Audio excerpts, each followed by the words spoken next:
എന്തിനാണ് ഇങ്ങനൊരു ദിവസം ഈ സമയത്ത് ഇവിടെ കൂടിയിരിക്കുന്നതെന്ന് നിങ്ങൾക്കും നമുക്കും എല്ലാവർക്കും അറിയുന്നൊരു കാര്യമാണ്. വളരെ വർഷങ്ങൾക്ക് മുമ്പ് മണിയെപ്പറ്റി ഒരുപാട് കാര്യങ്ങൾ എന്നെക്കാളും കൂടുതൽ അറിയാവുന്നത് ചാലക്കുടിക്കാർക്കാണ്.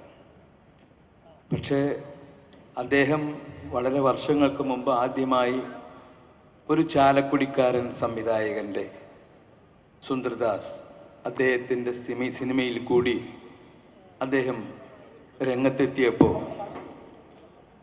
അപ്പോഴാണ് ഞാൻ ഇദ്ദേഹത്തെ ആദ്യമായിട്ട് ശ്രദ്ധിച്ചത്. അതിനേക്കാളും മുമ്പ് എൻ്റെ അടുക്ക് നടൻ ദിലീപ് ഒരിക്കൽ പറയുകയുണ്ടായി. ഏതോ ഒരു ഷൂട്ടിംഗ് നടന്നുകൊണ്ടിരിക്കുമ്പോൾ അതിലെ പോയപ്പോൾ ഞാൻ ചോദിച്ചു അത് ആരാണ്. അപ്പോഴാണ് പറഞ്ഞത് അത് മണി എന്ന് പറയും, കലാഭവൻ മണി. തീർച്ചയായിട്ടും ആ സിനിമയിൽ കൂടി വന്ന അദ്ദേഹം പല സിനിമകളിലും അഭിനയിച്ചു. ഒരുപാട് മലയാള സിനിമകളിൽ തമാശ വേഷവും അതുപോലെ തന്നെ ക്യാരക്ടർ റോളുകളും ഹീറോ ഇങ്ങനെയുള്ള റോളുകളൊക്കെ അഭിനയിച്ച് മലയാളികളുടെ കയ്യടി നേടിയ ഒരു വലിയ നടനാണ്. നമുക്കൊക്കെ അദ്ദേഹത്തെപ്പറ്റി ഒരുപാട് കാര്യങ്ങൾ പറയാനുണ്ട്. അത് ഞാൻ മാത്രം പറയുന്നില്ല.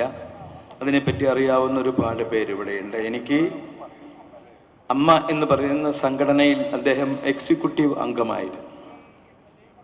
ഞാനൊരിക്കൽ ഞങ്ങളുടെ എക്സിക്യൂട്ടീവ് അതിനകത്ത് ഞാൻ പറഞ്ഞു നമുക്ക് മണി വേണം നമ്മുടെ കൂടെ എന്ന് പറഞ്ഞപ്പോൾ നമ്മുടെ എക്സിക്യൂട്ടീവിൽ മറ്റുള്ള ആളുകളൊക്കെ പറഞ്ഞു വേണം. അങ്ങനെ അമ്മയുടെ കൂടെ തന്നെ അദ്ദേഹം ഞങ്ങളുടെ കൂടെ തന്നെ ഉണ്ടായിരുന്ന ഒരാളാണ്. നമ്മുടെ സുഹൃത്ത് എന്ന നിലയിലും അമ്മ എന്ന് പറയുന്ന സംഘടനയ്ക്ക് വേണ്ടി ഒരു ധൈര്യമായിരുന്നു നമുക്ക് അദ്ദേഹം നമ്മുടെ കൂടെ ഉണ്ട് എന്ന് പറയുമ്പോൾ. പിന്നൊരു നിശബ്ദനായ കാലങ്ങൾക്ക് ശേഷം നമുക്കറിയാം അദ്ദേഹത്തിന് നാഷണൽ അവാർഡ്, ജൂറി അവാർഡ് അത് കിട്ടി. അദ്ദേഹത്തിന് ഏറ്റവും വലിയ അവാർഡ് കിട്ടിയില്ല എന്ന് പറഞ്ഞപ്പോൾ അദ്ദേഹം പെട്ടെന്ന് പൊട്ടിക്കരഞ്ഞു. പെട്ടെന്ന് ദേഷ്യം വരുന്ന ഒരാളാണ്, പെട്ടെന്ന് സന്തോഷം വരുന്ന ഒരാളാണ്, പെട്ടെന്ന് സങ്കടം വരുന്ന ഒരാളാണ്. അത് മനസ്സ് ശുദ്ധമായതുകൊണ്ടാണ്. ആ ശുദ്ധത ഈ ചാലക്കുടിക്കാരനുണ്ടായിരുന്നു. കാലങ്ങൾക്ക് ശേഷം ഞാൻ ഇവിടെ ഇലക്ഷൻ നിന്നു. ആ സമയത്തും അദ്ദേഹം പല കാര്യങ്ങളും എനിക്ക് വേണ്ടി ഇവിടെ ചെയ്യുന്നുണ്ടായിരുന്നു. നിശബ്ദനായ ഒരു രാഷ്ട്രീയ വർക്കാണ് അദ്ദേഹം നടത്തിയിരുന്നത്. ഏത് രാഷ്ട്രീയ പാർട്ടിയിലാണെങ്കിലും ആ നിൽക്കുന്ന സ്ഥാനാർത്ഥിയുടെ അടുക്കൽ വന്ന് പറയും ഞാൻ അങ്ങനെ ചെയ്തിട്ടുണ്ട്, ഞാൻ ഇങ്ങനെ ചെയ്തിട്ടുണ്ട്. ഇല്ല, നിശബ്ദനായ ഒരു വർക്കാണ് അദ്ദേഹം ചെയ്തിരുന്നത്. അദ്ദേഹം ആ സമയത്ത് എൻ്റെ അടുക്ക പറഞ്ഞു എൻ്റെ നാട്ടിലെ കുറച്ച് പ്രായമായ ആളുകൾക്ക് ഉച്ചതിരിഞ്ഞ് വന്നിരിക്കാനായിട്ടുള്ള ഞാൻ പത്രത്തിൽ എഴുതിയിട്ടുള്ളതാണ്, ഒരു സ്ഥലം വേണം, നിങ്ങൾ MP ആയി കഴിഞ്ഞാൽ അത് ചെയ്യണം. ഞാൻ ചോദിച്ചു അതിന് എത്ര രൂപ വരും? അതൊന്നും എനിക്കറിയില്ല. പക്ഷേ നമ്മളൊരു 17 ലക്ഷം രൂപ ചെലവാക്കി അങ്ങനൊരു കെട്ടിടം അവിടെ ഞങ്ങൾ പണിത് കൊടുത്തു. അദ്ദേഹത്തിനോടുള്ള വാക്ക് നിറവേറ്റാൻ അദ്ദേഹം മരിക്കുന്നതിന് മുമ്പ് എനിക്കത് ചെയ്യാൻ സാധിച്ചതിൽ എനിക്ക് അങ്ങേറ്റ സന്തോഷമുണ്ട്. തീർച്ചയായിട്ടും ഇവിടെ എന്തുകൊണ്ടാണ് ഇത്രയധികം ആളുകൾ വന്നതിൻ്റെ ഒരു കാരണം അദ്ദേഹം മരിച്ച ദിവസം ഞാൻ വന്നതാണ്. ഞാൻ ഡൽഹിയിലായിരുന്നു. ഇവിടെ വന്നു ഒരു റീത്തുമായി ഈ മുനിസിപ്പൽ കെട്ടിടത്തിൻ്റെ അകത്ത് നിന്നു എന്നല്ലാതെ അദ്ദേഹത്തിൻ്റെ മുഖം പോലും എനിക്ക് കാണാനൊന്നും സാധിച്ചില്ല. കാരണം അത്രയും തിരക്കായിരുന്നു. പല ആളുകളും പല സ്ത്രീകളും എൻ്റെ അടുക്ക ജനലിൽ കൂടി വന്ന് പറഞ്ഞു ഞങ്ങളൊക്കെ വരുന്നത് കാസർഗോട്ട് നിന്നാണ്, ഞാനിതൊന്നും പ്രതീക്ഷിച്ച ഒരാളല്ല.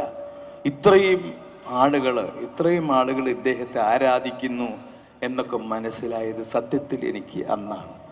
ഞാനൊരു ചെറിയ കാര്യം പറയാം. എൻ്റെ സഹോദരൻ, അദ്ദേഹത്തിൻ്റെ ഭാര്യ അമേരിക്കയിലാണ്.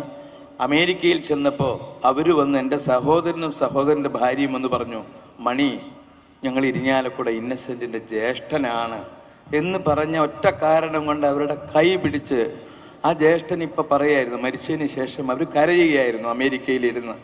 അപ്പം അത്രയും അടുപ്പം അദ്ദേഹം കാണിച്ചിരുന്നു. ഒരു സിനിമയുടെ ഒരു സ്റ്റൈലോ കാര്യങ്ങളോ, സിനിമയ്ക്കൊരു സ്റ്റൈലൊന്നുമില്ല. എന്നാലും ഞാൻ പറയുകയാണ് ചില ആളുകൾക്കൊക്കെ ഉണ്ടാവാം. അതൊന്നുമില്ലാതെ പച്ചയായിട്ടുള്ള മനുഷ്യനായതുകൊണ്ടാണ് അദ്ദേഹം ഇന്നസെൻറ്റിൻ്റെ ജ്യേഷ്ഠനാണ് എന്ന് പറഞ്ഞപ്പോൾ എന്നോടുള്ള ഇഷ്ടമാണ് അദ്ദേഹം അവിടെ കാണിച്ചത്. ഞാൻ MP ആയപ്പോഴൊന്നുമല്ല, വളരെ മുമ്പ്. തീർച്ചയായിട്ടും നമുക്ക് വലിയൊരു കലാകാരൻ ചാലക്കുടിക്ക് നഷ്ടമായി. ചാലക്കുടിയെപ്പറ്റി മാത്രമാണ് ഞങ്ങളോടൊക്കെ അദ്ദേഹം ഷൂട്ടിങ്ങിന് വരുമ്പോൾ പറയാറുള്ളത്.